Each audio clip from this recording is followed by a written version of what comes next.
All right. So the Mavs advanced to the NBA Finals for the first time since 2011 after their victory over the Wolves last night and winning the series 4-1. Dominating game from the jump, essentially. Luka and Kyrie both put on a show with 36 apiece. Luka had 20 points in the first quarter. He just came out like a shark who smelled blood and knew what was at stake. A trip to the finals for the first time in his career, and he was just hitting everything, coming down, hitting shots from the end of the logo, step back, pulling up, pausing, body control, hitting the shots. Luka, I don't think there's any more superlatives that we can use to describe Luka Magic. Generational player. Right now, I don't want to be a prisoner of the moment and say that he is the best player in the NBA. But I think he's certainly in the discussion. I had one of my people's up recently and said that I think that it's a three-way tie. I think it's probably not a tie, rather a three-way race. You can make a case for Luka, Joker, and Giannis, although I would probably say it's really a two-man race with Joker and Luka. But if you want to throw Giannis into the equation because he's been a champion in recent years, sure, go ahead. It's just really a matter of your preference and what you want and the best player in the league. If you want a player who is highly skilled, has a higher IQ, you probably wouldn't pick Giannis. If you want a player who is dominant on both ends of the court, offense and defense, you're probably not going to want Luka or Joker. If you're going to want a player who doesn't hold the ball for long periods of times and the ball is moving relatively a lot in your offense, probably not going to want Luka. If you want a player who is more offensive minded but has a high skill and can hit shots with a high degree of difficulty, you're probably not going to want Joker. So it really just comes down to what you want. Like, I think that even if the Mavs are to win the championship this year, I probably still go with Nikola Jokic as the best player in the world. But Luka is not far behind at all. Like I said last night, he just came out with a mindset. Probably knew that they should have won in 4. I think that he's kind of felt like just so agitated at the fact that he missed that free throw. That would have essentially put him in a position to win with, I think, about like 12, 13 seconds left in the previous game. So I think he put onus on him to come out and set the tone, and he did. And the luxury with the Mavs is that they have two guys who can take over games at virtually any time. And when the second quarter started, it was essentially Kyrie trying to put on a show, and Kyrie, who had a horrendous Game 4, was amazing in Game 5. Again, doing what he does, hitting these shots, putting the defense on skates, just going to work. And again, we saw the return of Derek Lively after his injury, and that blow he took to the head by Nas Reed kind of left. I would think a lot of Mavs fans were scared, thinking of the worst, but he was able to shoot the free throws and continue on and being effective in the series just like he has. Didn't miss a single shot. Yeah, we know it's mostly lobs, and he's right at the hoop, that the shot that he took. But hey, 16 in the series it sounds crazy. So you got to respect it. And then, of course, there's the element that he provides on the defensive end, and along with him and Gafford. The Mavs, I had the Mavs winning in 6 because I felt like, the Wolves were designed to beat the Nuggets, which they did in 7. Not necessarily designed to beat the Mavs. And I think that showed where, the focal point of the offense as a guard, they don't play inside out. They're more so outside in. And they were taking advantage, just exposing them whenever they know Luka was involved in pick and roll action. And the defense sagged off the bigs like Gobert and Towns. They were like kind of conflicted as to they really try to make a hard closeout, and if they did, Luka would find it a gap for the Lively for an easy lob, or if they sagged off, Luka could just hit a floater in the lane. So it was kind of like pick your poison right there, right? And then with the Wolves offense, I think that what I thought about them going into the Mavs, rather to the Nuggets series holds true. They don't really have any consistent scoring from the guard position outside of Ant-Man, and that would have took a lot of pressure off Ant, who in the previous series he could just attack the rim at will because there was no resistance at the rim with the Suns and the Nuggets, but with the Twin Towers that they have down there in Dallas, kind of made him second guess attacking the rim. He couldn't really do that. They're able to crowd the lane, which would force him to take a high degree difficulty shot or kick the ball out for one of the shooters like McDaniels or Alexander Walker, Conley. And, I don't think they have that consistent perimeter threat that Ant-Man is going to need to excel at the next level. And I want to talk a little bit about Karl Anthony Towns because I've seen a lot of people, taking shots at him after, suffering this L in the conference finals at age 22, I might add. And I had to, last night, put out a tweet. I'm just going to paraphrase it because I don't have it in front of me. Just essentially saying that, I know a lot of people are going to take their time out to troll Ant-Man for taking this L, but if you know basketball, you know that this is a part of the maturation process for any young player. There's a reason why the likes of Mike, Braun, didn't win their first championship until between 27 and 29 years old. There are a few exceptions to the rules, such as Kobe. But again, Kobe had a prime Shaq when he won his championship. I believe he was 21 years old when he won his first championship. But he wasn't the best player on the team. It was Shaq, who was the most dominant player, physical dominant player in league history. If you want to put Wilt Chamberlain into that mix, sure. But outside of Wilt, the most dominant player, physically dominant player of all time is what a young Kobe Bryant had. So I just say that to say that, this is the maturation process. Ant-Man is he's gonna be pissed off that they lost in 5. Because, he comes up with the mentality that he's better than everybody. He wants it badly. He's willing to, guard the best, take on the best player, plus shoulder the burden from an offensive standpoint as well. So this loss is definitely going to make him better. And let's not forget, he is playing on Team USA this summer. And Team USA has done wonders for many's career throughout history. We've seen the likes of LeBron, Melo, Wade benefit so much from their experiences in Team USA, particularly with the Redeem team in 2008, when they were able to see firsthand the work ethic of the likes of Kobe and Jason Kidd and the leadership that they possessed. And it definitely rubbed off on all three of them, as they all in the following season at that point in their career had the best season of their career, right? I think that was Melo's best season all time, certainly, coming off. So that was the 08-09 season, right? Up to that point, that was LeBron's best season and Wade. So Ant-Man is going to be around the likes of LeBron, KD, Steph. That's just going to, he's going to learn so much from that experience as well. That's going to contribute to him being better next season. And he's just going to, I think, just take off to a whole new stratosphere. After suffering this loss in the conference finals and having the experience of playing for Team USA. I think that he's going to, an area that he has to work on is, just reading the double team and being a better playmaker in those situations. Because those times where he just didn't really navigate that well and didn't make the proper read. But again, that all comes with time. Ant-Man, I think, top 10, top 15 in the league right now. Just off what he's already done so far and what skills he possesses. I don't think there's 15 players that I will put ahead of Ant-Man.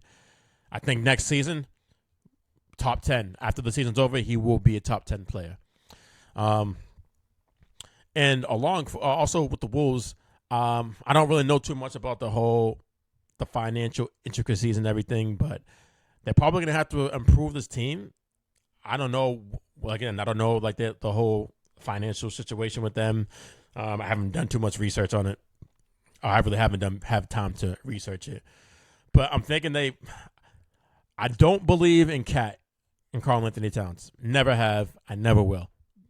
Is he a very good player? All-star caliber player? Absolutely. But there's just so many moments in this series when he just faded away. Just taking these boneheaded fouls, like from 94 feet away from the basket, or like not realizing the situation that he's in with like 2 fouls or 3 fouls in this. Just putting his team, handicapping himself and his team in the process as well. So I think that they're probably going to have to move on from Cat or even Gobert at some point in order to take this team to the next level, to really maximize Anthony Edwards. Because with Gobert on the court, the paint was packed. So he didn't really have that much space to operate as well whenever he was able to get by a defender and make his way to the rim. If you're playing more like, say, the Boston Celtics, where they play 5 out, Ant-Man would have all the space in the world to roam and make his way to the basket.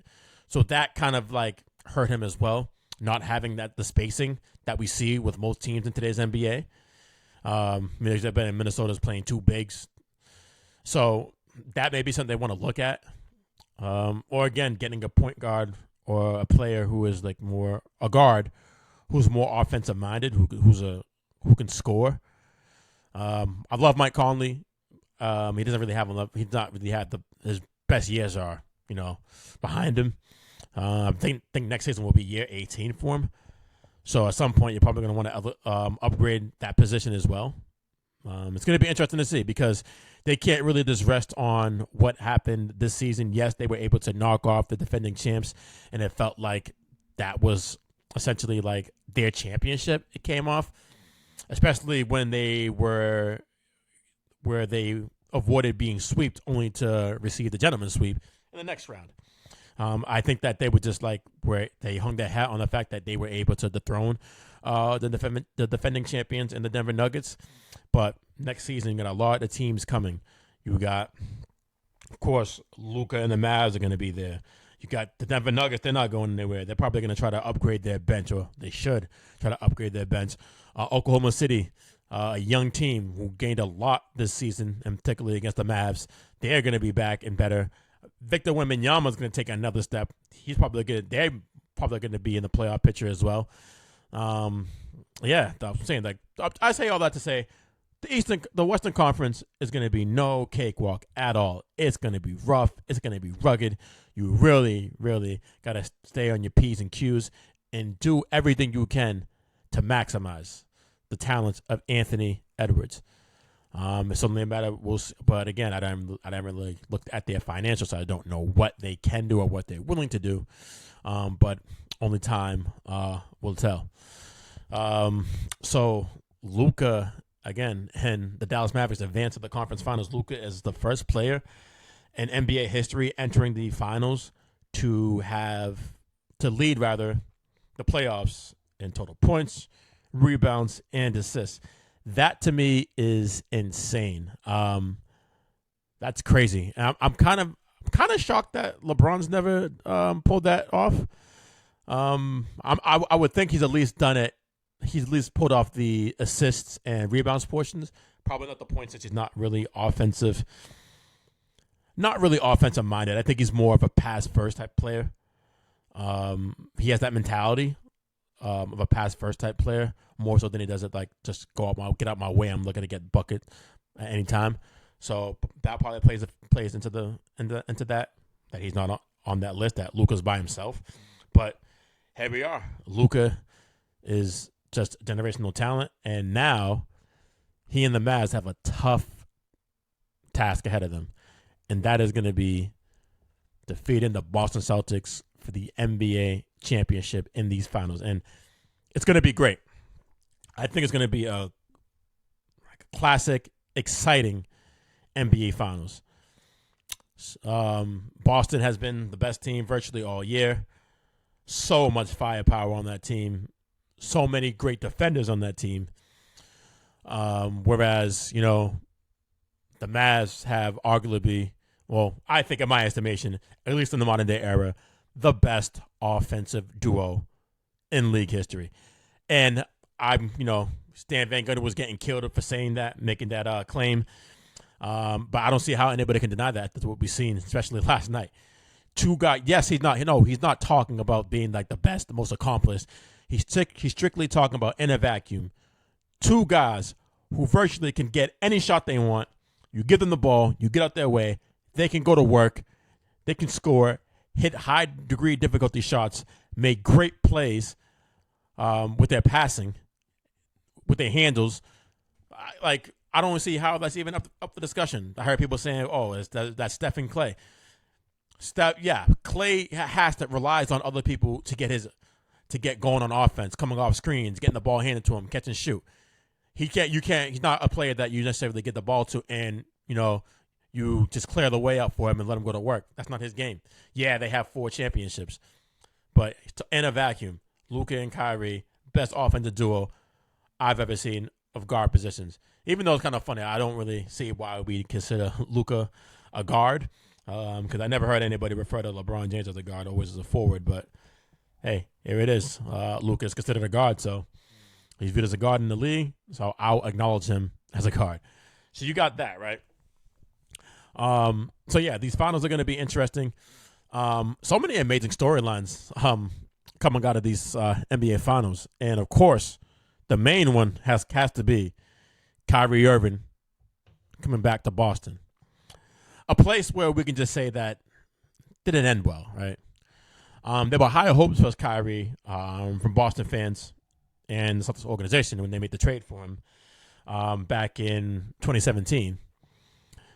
Kyrie came there. I remember when they started off. I think they started off like around 18-1, 19-2, something like that. Kyrie was a model. Was great, being very really looking to get guys acclimated, getting guys involved in the offense with his passing. It was just was being a good. And then for some reason things went south. He got hurt that year. I remember. So I didn't play when in the conference finals when the Celtics played the Cavs, and then the following season he was able to play, and he got Celtics got lost in the semis against the Bucks 4-1. Then of course we had that moment too in the off season where I think there was an event going on at the Garden, and Kyrie said, paraphrasing that, I'm happy to come back if you guys will have me. Kyrie then later, joins Kevin Durant. They go to Brooklyn, and then returns to Boston. Wasn't really friendly. It wasn't a warm welcome return by Boston fans. We had Kyrie with the Sage, and then him stepping on Lucky. We even had him in the playoffs, I believe it was 2 years ago. Him flipping the bird to the fans out there. So it's definitely going to be a hostile environment. I just hope that Celtic fans may be asking for a lot for some Celtic fans, but I hope that they, nothing wrong with booing a player, an opposing player. Nothing wrong with that. That's part of the sports. To just keep it strictly basketball related. Don't call anybody out their names. Make derogatory comments. We don't need none of that in basketball. Because, hey, whether it's fair or not, there is this perception of Boston being racist, right? And of course, I'm from Boston, so I kind of look at that like, what the hell? Like, there's plenty, like people act like there's no black people in Boston when there's plenty of black people in Boston. But that's the perception. So there's no need to feed in to that perception of Boston. So I just hope that they keep it classy. We'll see. Another storyline I'm looking at is this Boston defense. How are they going to handle Luka Doncic, who just praised earlier? One of the most gifted offensive talent this league has ever seen. Now going up against,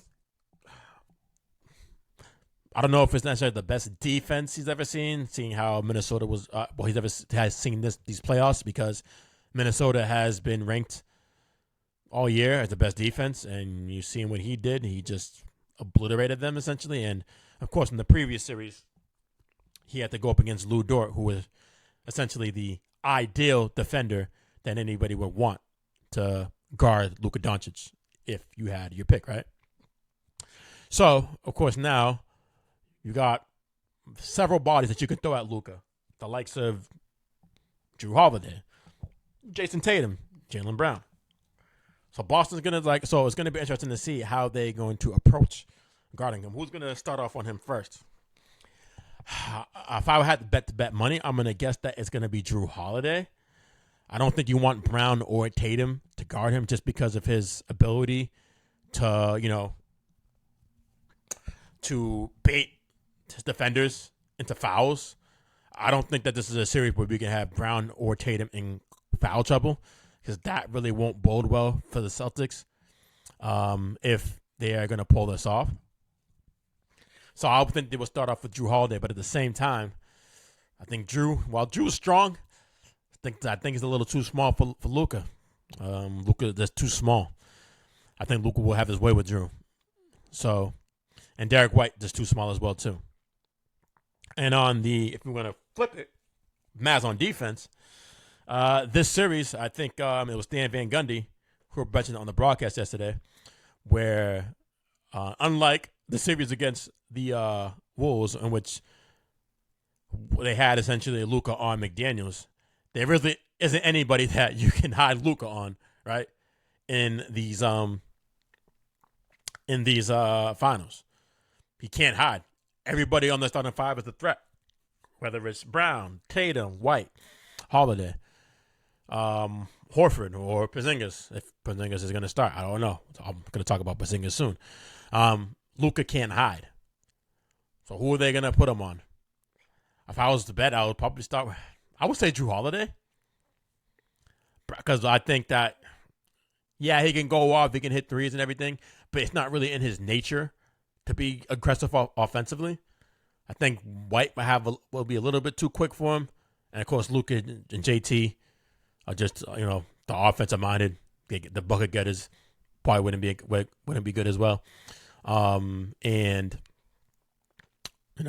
Horford, Porzingis is too big. They're not gonna put Luka on them. So I'm gonna say they're gonna start out. I would think it was best for them to start off on Holiday and make the necessary adjustments if need be. So that's what I'm looking at too. And then again, like I mentioned, Porzingis hasn't played since the first round. I think it was game 4 he got injured with the calf strain. By all indications, it looked like he's going to give it a go when the finals starts. It's just so risky, man. That type of injury. We've seen what happened with KD when he tried to come back from that in the finals, when he had the similar injury when he trained his calves. He came back, tried to give it a go, ended up tearing his Achilles. So I don't want that to happen to Porzingis. But I understand that I think the Celtics believe that they cannot win this series without the help, the services of Kristaps Porzingis. And I tend to agree with that. But I don't even think that they can win if he's 75, 80%. I think he did him more at 90, 95 at least. I just don't see a world where that's going to happen. How effective is he going to be? If he's close to 90, 95%, that can possibly tip the scales in the favor of the Celtics. If he's below that, I think that tips the scale in the favor of the Mavs. That's how close this series is. And you could be sure that if he is playing and when he's in the game, Luka and Kyrie are going to test him out by getting him involved in pick and roll action and go to work, right? And also, too, I think that's going to, and that's the same with Horford. They're going to test Horford out a lot. Horford's going to have his hands full in this series, dealing with the likes of Gafford and Lively, two young, physical, athletic wings with hops. Horford's been in the league for a long time now, year 17, so many minutes and miles logged on his body. This could be a series that it's not going to bode well for him. I tend to lean that way, that this isn't going to be the ideal series for him. And if Porzingis really isn't healthy enough and he's looking like a shell of himself, that's going to put more of a burden on his shoulders on Horford. And I don't know if he's ready to, to sustain all of that. Just my thoughts. Again, as I mentioned, Lively. And I think that, too, P.J. Washington is going to have to play better for the Mavs if the Mavs want to win this series. He was really, really, really good, especially in the clutch against the Thunder, and was a shell of himself shooting the basketball against the Wolves.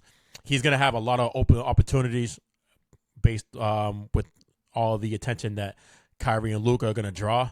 He's got to be ready to hit those shots, hit those corner three. Boston's very good at defending the corner three. They're going to have to capitalize on him. Derek Jones, they're going to have to come through if Mavs really want to have a chance to win. This is the finals, right? Players, the supporting cast, the others, their contributions are pivotal, in a series being swung for a certain team. Swinging a few games based on the contribution of role players is essential in the finals, and I think that that's going to be the case in this one because it's going to be highly competitive, close.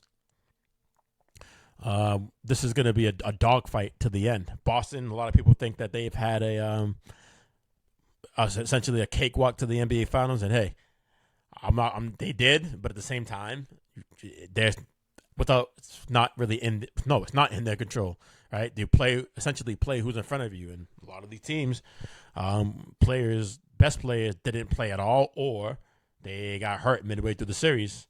But here we are. They've been the best team in the finals. Best team virtually all season for a reason. So, I mean, they deserve it. I think they deserve the benefit of the doubt that they could have got past the teams that they beat if they were at full strength, or even remotely close to being at full strength. But it is what it is. And now they have a chance to, take on a team by the likes that they haven't seen all postseason in the Mavs, with essentially a dynamic backcourt, athletic young bigs, and a solid supporting cast to go along with that as well. I think that they're going to be up for the challenge. They've knocked at the door for the past several seasons. This is their second finals appearance in the past 3 years. Jason Tatum, I would think, feels like he needs to redeem himself from his horrific finals performance a few years ago. But again, I did mention Anthony Edwards, having to go through the growing pains. And, I think that was the same with Tatum, because I do feel like that Celtics team was kind of like the 2012 Oklahoma City Thunder team with Russ, KD, and Harden, where they were just essentially, I feel like, a year or two too early. They arrived earlier than expected, but I think that they have essentially learned from their ways in that series, and now they're here and can possibly achieve the ultimate goal and raise banner 18 up in TD Garden. But we're going to see. It's going to be an great NBA Finals. And the coaching as well. You have Joe Mazzulla, a young coach. I think that there was a stat I think he's the youngest coach. Is he the youngest coach ever in the NBA Finals, or the youngest since a particular coach? I can't remember. But hey, he's young, but he's here. Going against a coach in Jason Kidd, who has coached his ass off in these playoffs, who's made the necessary proper adjustments.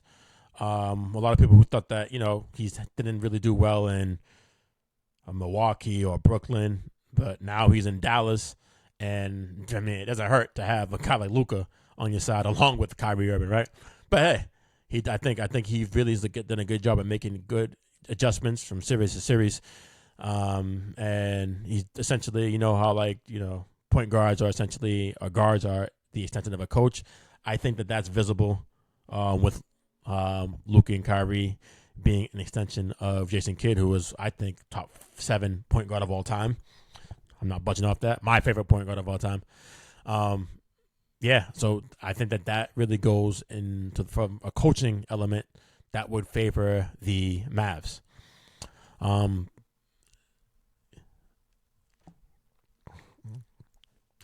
But yeah, so I don't want to really talk too much about these NBA Finals because we have essentially a week away. So I want to come back and come back with more information, do more of a deep dive to go into a more in-depth preview of these NBA Finals. I wanted to talk about Kyrie too as well. Kyrie Irving, as I mentioned, this is his. Well, I didn't mention this, but this is his fourth Finals. Should really be his third because he only got to play in Game 1 of 2015 because he broke his kneecap. But if you want to count that, then this is his fourth NBA Finals appearance. And this has really been. Many are labeling this like a redemption for Kyrie Irving. I don't want to go that far because a lot of people did think that he was done, not necessarily because of his basketball ability, but more so of him having too much baggage, not being worth the headache, him being a quote unquote polarizing figure, from his beliefs, not being vaccinated, his personality or whatever. But hey, man. He's done a great job. I mean, this team last year, the Mavs team, traded for Kyrie in the offseason, traded some depth, including Dorian Finney-Smith, who was their best perimeter defender. They didn't have that. Missed the playoffs. Some could say that they tanked, which I think it's safe to say that they intended to do that. But hey, they were able to capitalize off that by drafting Derek Lively. Come back, full training camp with Luka. Come in the season, it's kind of shaky. Kyrie gets hurt. They make the trade at the deadline for Gafford and Washington. Since then, they have had one of the best records, I think, top 3 record in the NBA since the trade deadline. And now they're here. So Kyrie, he's a great player. One of the best number 2 options for a championship team in league history. If he pulls this off, I think he's already won. But to my knowledge, I got to do some more research. But if he's able to pull this off and win the championship with Luka, I'm going to guess that I'm going to say off the top of my head, probably number 2 of all time in terms of the best quote unquote Robins of all time. I think about Pippen or Michael Jordan. I know what I'm not going to say Kobe because I do think that while Kobe did win chips with Shaq, his first 3 championships with Shaquille O'Neal, we've seen that if you include the totality of Kobe's career, Kobe's a number 1. He's number 1. He's number 1. It was just that in that situation, him being so young, Shaq being the most physically dominated player in the modern era, at that point of his career, in his prime, yeah, he's going to come up as a number 2. But I don't think that we've ever seen like Kyrie being number 1 and it go well. I mean, we've seen Boston, who's the best player. How'd that work out? It didn't work out too well. So I'm not going to necessarily include Kobe in that Robin role because he really wasn't a Robin. He's an alpha, one of the best 10 players of all time. If you want to say 15, go ahead. So I'm not going to include him in that. So I think I would have Kyrie number 2 if he was to pull this off, being the best Robin, if you want to say that, of all time, after Pippen. All right, so that is it for now.